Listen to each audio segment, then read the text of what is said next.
You can all see my face again, my beautiful, beautiful face. Congratulations, apologies, it was missing yesterday.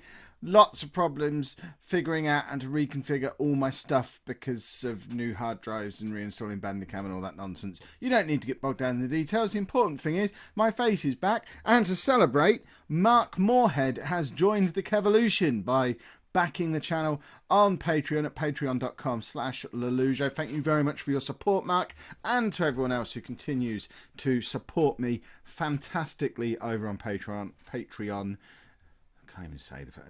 Who writes this script? I can't say that word. Can we use a different funding site? No. Thank you to everyone who's involved in the Patreon. It does make a massive, massive difference, especially in light of the employment changes I'm going to be going through later on in the year. So it is awesome to know you lot are there supporting me every step of the way. So thank you, Mark. Thank you, everyone else. Welcome to the Kevolution.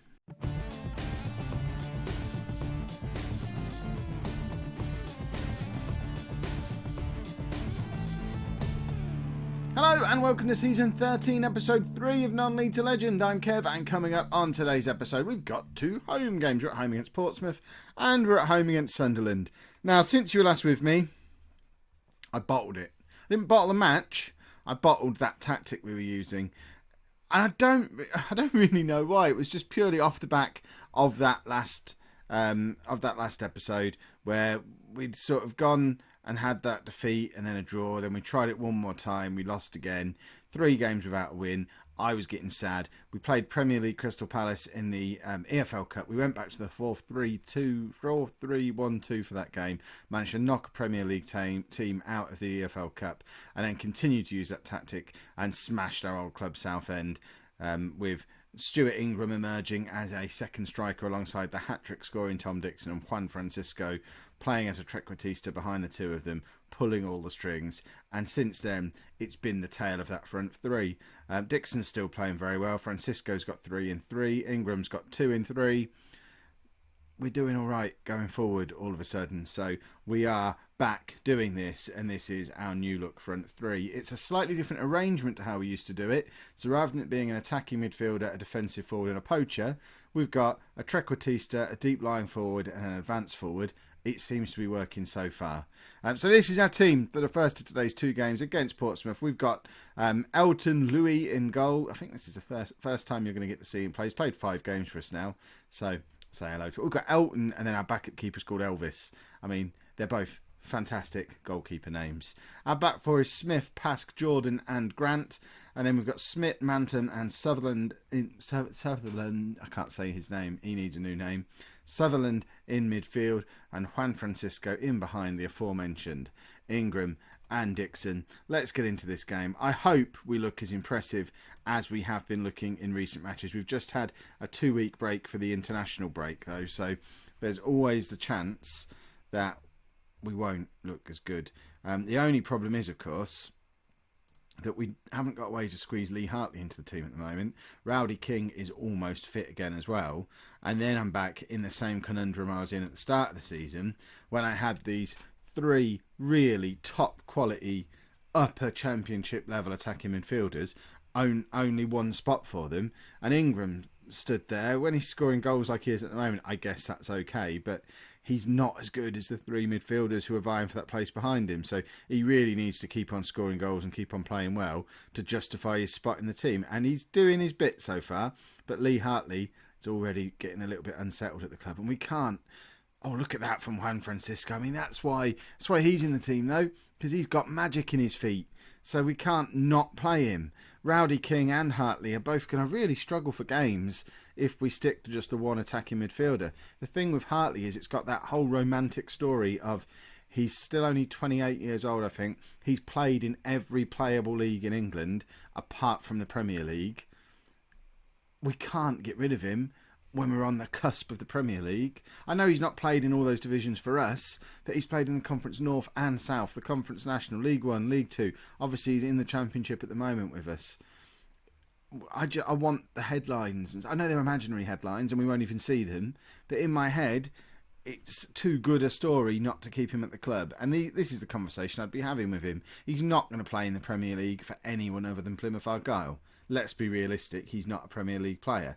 But if he sticks with us, he'll be a Premier League squad player this season, or next season, or the season after. Before he has to hang up his boots, he'll get a season in the Premier League, and he'll only get that by staying with us.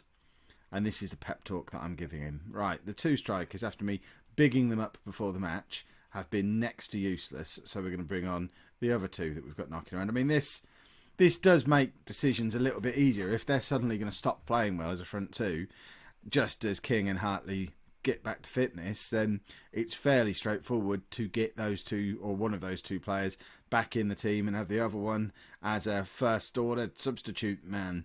Hackett, he doesn't look with it at all. He's one of the other new ones who came in the summer. Parkinson, though, did have his odd purple patch here and there last year, and Hackett, I think he was offside. Yeah, he was offside. I mean, it was a tidy enough finish, but when you're 3 feet in front of the back line, you're going to be able to tuck it away rather neatly. Right, we're going to take off Manton, I'm not going to bring King on to play in a midfield 3. We'll bring on Fedry, who has been the biggest loser of the switch back to this system, because he doesn't really fit into it as easily. He fit really nicely into the double diamond that we were playing yesterday. He was about the only one who seemed to benefit from it. So we can't build a whole tactic around Fedry, because he's not the best player at the club. If he was the best player at the club, we might build a tactic around him if he was like Premier League quality. But when we play a midfield 3, he can't become one of them. Pask has just got himself sent off and given away a penalty 4 minutes away from the end of the match. What an absolute moron. I mean, why? Why would you do that? Why did that happen? Why? I just don't get it. I'm doing this on the assumption that we need to go and equalise. If we save the penalty, we need to change his tactic quick. But I'm gambling. There we go. See, gamble was correct. They'll probably score another one now. They've got 3 up front. We've only got 1 centre back. But it's Corey Jordan. He can handle 3 strikers. He'll eat 3 strikers for breakfast. He's our captain. We'll be fine. Oh, it's just so frustrating. I don't rate Pask. Every summer I try and listen to you lot. Not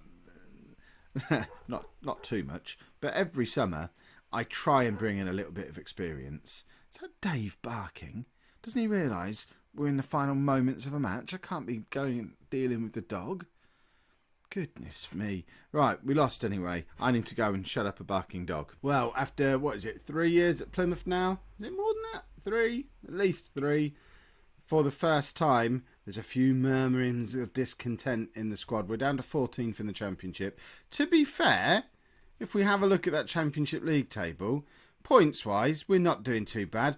1 win could put us just outside the playoffs if everything else went our way. It's worrying to see our star man is worried, Matt Manton. Our captain's worried in Corey Jordan. And one of our superstars, Rowdy King, is worried. I'm not that bothered about Parkinson, Rory Mason and Fedry. If they are worried, meh. But I don't like the fact that Manton is the ringleader on this. I mean, look at that, £3.3 million at 23 years old. He's going to be playing in the Premier League soon. But don't mess up the whole squad. That makes me sad. We've made a couple of changes for the game against Sunderland, which apparently has now become a must-win game, despite the fact that's not a bad season. Look, there's plenty of green on there. We'll string a couple of wins together and we'll be fine. I'm not happy. I'm not happy about this at all. We did say, a lot of people at the end of last season said, give it till Christmas, see how things are going, have a look for Premier League jobs then. I'm actually thinking, if the squad are starting to turn on me, what is the job situation like? Pretty sparse. We'll have another look in a month's time. So this is the team. We've got Bajrami coming in because Pask is suspended. Connolly comes in at left back. We've brought Caputa into the midfield. And other than that, we are unchanged. And we haven't even got Lee Hartley on the bench after all that. Isn't he great in the last match? Rowdy King's fit again. I can't fit him on the bench anymore.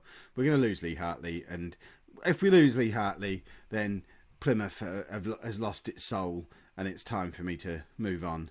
Right, let's just beat Sunderland, and then I can stop being a negative Nelly. I realise this is silly, but I also look at that league table and think, well, we're not far off the playoffs. And then I look at just how far we are from Burnley, who are way ahead at the top of the league. Villa not massively far behind them, but Burnley have got nearly twice as many points as we have, and we finished third last year.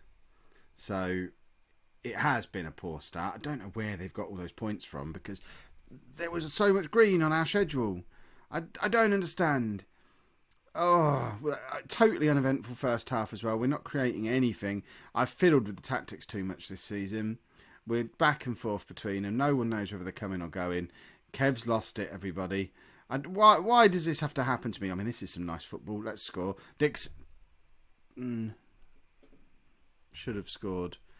Massive clear-cut chance that could have propelled us back into the top half of the table if he'd converted it. Sutherland's going to come off, not just because I can't say his name, but he's picked up a knock as well. So we're going to bring on Joey Smith, who he likes a go at being a roaming playmaker, does he? In actual fact, we'll swap them though. Mantum can... Come on. No, we will do it that way round. I like Smith as box to box. I like Mantum as roaming playmaker. Apparently they can do it the other way around too, though. So that's an interesting little note for the future. Dixon now running at the Sunderland defence and just runs into a brick wall. And why is there so much space in front of Connolly? He does quite well and handles it. Juan Francisco, now we've not seen anything of him today.